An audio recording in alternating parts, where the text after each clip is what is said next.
Bon, bonjour à tous, aujourd'hui nouvelle vidéo, on va faire un petit tutoriel assez rapide.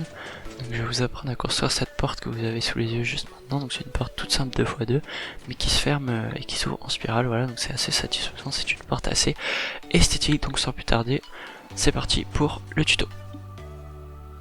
Alors pour ce tuto c'est très simple, vous allez commencer par placer un piston vers le haut, un bloc en dessous du niveau du sol. Ensuite au niveau du sol vous allez placer vos bûches qui regardent vers le haut. Ensuite vous allez construire la forme de la porte en plaçant les bûches sur le côté, voilà, au dessus et de l'autre côté. Donc il faut bien que la partie claire regarde l'intérieur de la porte si vous voulez avoir cet effet d'intérieur de bois en fait, tout simplement.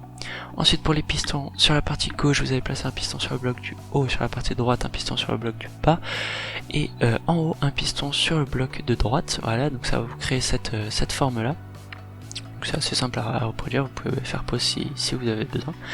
Ensuite pour le circuit de redstone, on va venir placer le bloc de votre choix ici avec une torche par dessus qui va avoir une poutre de redstone à côté qui va activer un bloc qui va avoir une torche sur le côté, qui va avoir un bloc au-dessus, qui va avoir une torche au-dessus, qui va avoir un bloc au-dessus, qui va avoir une torche au-dessus, qui va avoir un bloc au-dessus, qui va avoir une torche sur le côté, qui va activer une poutre de redstone qui va activer le dernier piston. Donc là cette partie du système active les 3 premiers pistons.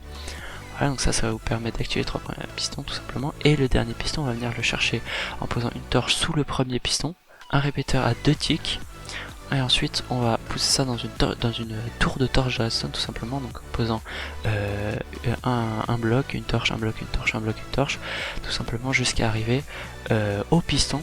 Et voilà, là votre porte est terminée, donc on va juste faire le système d'activation donc avec des plaques de pression. Alors pour pas que la porte se referme direct, on va faire un petit pulse extender, donc c'est ce que vous voyez sous les yeux. Donc on fait un petit losange, on met le comparateur vers l'extérieur de la porte, la redstone sur le dessus. Ensuite on va venir placer un bloc sur le côté pour pouvoir avoir 2 plaques de pression parce que c'est mieux d'en avoir 2, ça fait plus esthétique. On place les plaques de pression au niveau du sol et à ce moment là vous pouvez installer vos murs et votre sol. Voilà, donc là on a la partie esthétique, donc là la porte est terminée mais on va quand même installer un système de l'autre côté pour pouvoir activer la porte des deux côtés parce que sinon on est bloqué à l'intérieur et c'est un peu chiant. Donc vous allez venir faire un petit circuit de bloc comme vous voyez actuellement, donc ça fait une sorte de L puis ça remonte.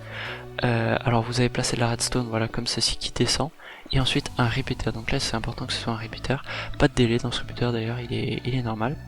Ensuite vous allez venir placer votre sol comme de l'autre côté, vos plaques de pression, et là vous avez une porte terminée, hein, voilà, une fois qu'on passe les blocs de pression pour l'activation du système, là votre porte est terminée.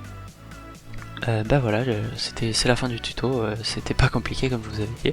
La porte fonctionne comme vous pouvez le voir, elle se referme en séquence, elle s'ouvre en séquence, voilà tout simplement. Vous pouvez d'ailleurs l'inverser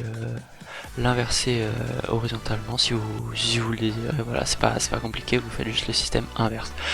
Voilà, j'espère que cette vidéo vous aura plu, moi ça a été un plaisir de la faire, j'espère que ça vous a surtout servi à quelque chose, étant donné que c'était un tutoriel, c'était le principe. Le build que vous avez sous les yeux, si vous l'aimez bien, personnellement je le trouve magnifique, a été réalisé par Darinouille, voilà. Moi je vous laisse, je vous dis à la semaine prochaine pour un tuto de la redstone, de la survie, je ne sais pas ce que ce sera, mais je vous dis à la semaine prochaine, c'était Jariandre, ciao ciao.